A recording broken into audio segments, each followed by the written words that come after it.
Welcome to Cruise News, your daily update on everything happening at sea.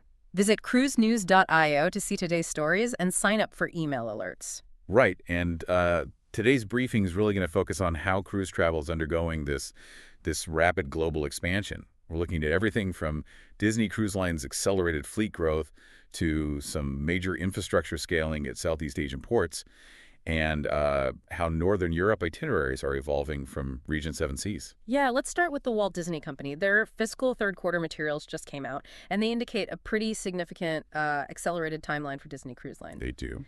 The 13-ship fleet target is now officially scheduled for completion by the end of 2030. Right, which is a full year earlier than their 2024 plan. Yeah. I mean, that previous plan had them aiming for 2031. Exactly. So the revised timeline is quite aggressive. Ship 11 remains scheduled for 2029, but Ship 12 advances to late 2029, and Ship 13 advances to late 2030.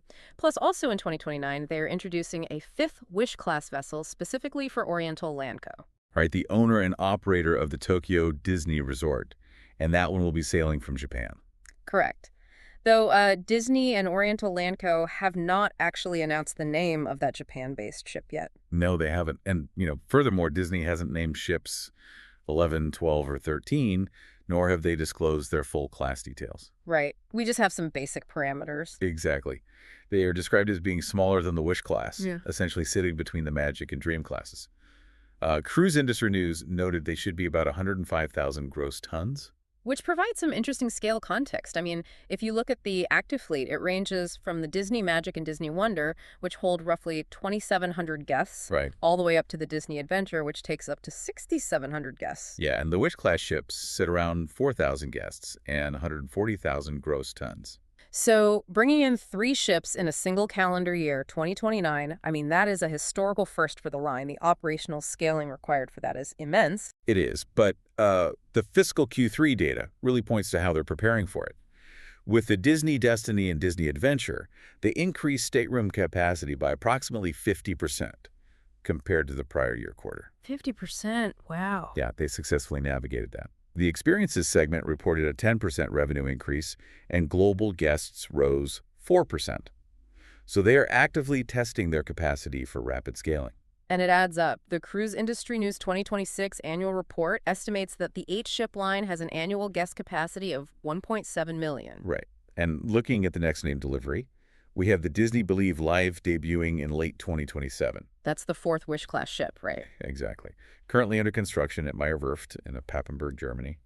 Natasha Rafalski, the president of Disney Signature Experiences, just visited the yard recently. Are bookings open for that one yet? No, bookings and itineraries are not yet open, but we will get more details via an October 7, 2026 live stream. Okay, got it. And there's also a planned one-night Believe-inspired performance by Susan Egan on the Disney Wishes October 5 Bahamas, sailing from Port Canaveral. Well, as cruise operators like Disney rapidly scale their fleets and, their vessel sizes, global destinations are really being forced to execute massive infrastructure upgrades just to accommodate them. Absolutely. Which brings us to the developments in Southeast Asia. Right. We got some significant updates from Cruise World Malaysia 2026. Port leaders from Singapore, Penang, and Sarawak outlined how their terminals are transitioning. They aren't just embarkation points anymore. They are integrated tourism gateways. Yeah, Penang is a prime example. They just completed an RM 100 million post-pandemic expansion at the Swettenham Pier cruise terminal. A major project. Very much so. The quay wall was extended from 540 meters to 840 meters, so capacity is now 12,000 passengers at once. That's a huge jump. It is. It can now berth 2 mega cruise ships simultaneously, or up to 4 mixed-size vessels. But, expanding physical quay walls solves only the maritime constraint. The true bottleneck for these ports often becomes landside passenger flow. Which the CEO, Sasitaran Vasudevan, specifically addressed. They did upgrade the basics, new fenders, washrooms, stronger Wi-Fi. But crucially, there is a planned 2,000 square meter ground transport area strictly to manage up to 80 buses. 80 buses at once. Because Sasitaran cited an expected 8 to 10% increase in Asian deployment and roughly 30 mega luxury ships arriving in the next few years. Right. And they are rolling out a transport pre-booking digital platform in January 2027 to handle it, all while facing sustainability pressure for shore power and greener ports. And we're already see the itinerary impact of this infrastructure. Semester at Sea actually revised its spring 2027 world voyage on the World Odyssey. They canceled Surabaya, didn't they? Yes, exactly. They canceled Surabaya due to port access challenges and replaced it with a 5-day stay in Penang. They described it as a gateway to the Georgetown UNESCO Heritage Site. So Penang is using a very physical 80-bus solution.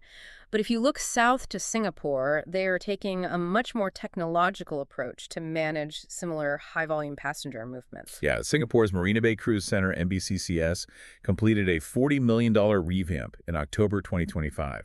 It increased passenger capacity from 6,800 to 11,700. And the CEO of SS Cruise Services, Gregory Tan, highlighted that they removed congestion via dedicated embarkation areas, Right. but mostly through massive investments in AI, CCTV analytics, and license plate recognition for traffic flow. That's a very different strategy than Penang. And then over in East Malaysia, you have Sarawak's Damai International Cruise Terminal. Right, developing under a tourism master plan that runs to 2030. Exactly. It's being designed for ships carrying 2,000 to 6,000 tourists, specifically to support Kuching and Santabon. Faisal Ahmad Zaidan of the Sarawak Economic Development Corporation noted this fills a regional gap, combining cruise facilities with hospitality, marinas, and ecotourism.